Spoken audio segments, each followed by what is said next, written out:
This is a community briefing for a non-fatal officer-involved shooting that took place in the 2100 block of Bladensburg Road Northeast on Monday, April 1st, 2024 at approximately 8:50 p.m.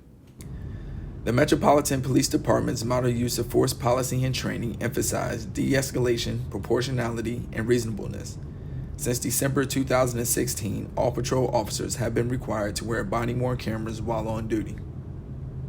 On Monday, April 1st, 2024, at approximately 8:50 p.m., officers assigned to MPD's Violent Crime Suppression Division were patrolling in the 2100 block of Bladensburg Road Northeast when they observed the individual in an altercation with another person. One of the officers observed the individual in possession of a firearm. The officers stopped their vehicle, and the involved officer exited with their firearm drawn. The involved officer gave the individual verbal commands to show their hands.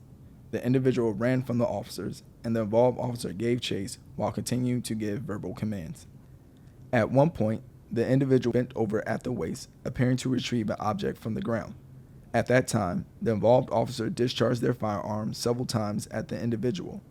As the individual was running around the corner of a building, they raised their right arm above their head. The officer discharged their firearm several more times. The individual was struck and fell to the ground. The individual was taken into custody, and officers on scene requested an ambulance. A DC Fire and Emergency Service ambulance responded to the scene and transported the individual to an area hospital for treatment.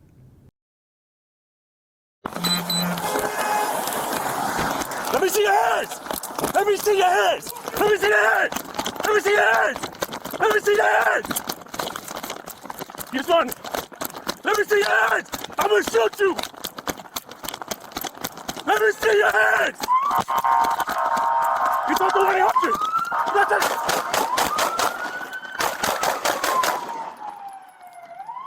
Shots fired! Shots fired! Let me see your hands! Hands on your back!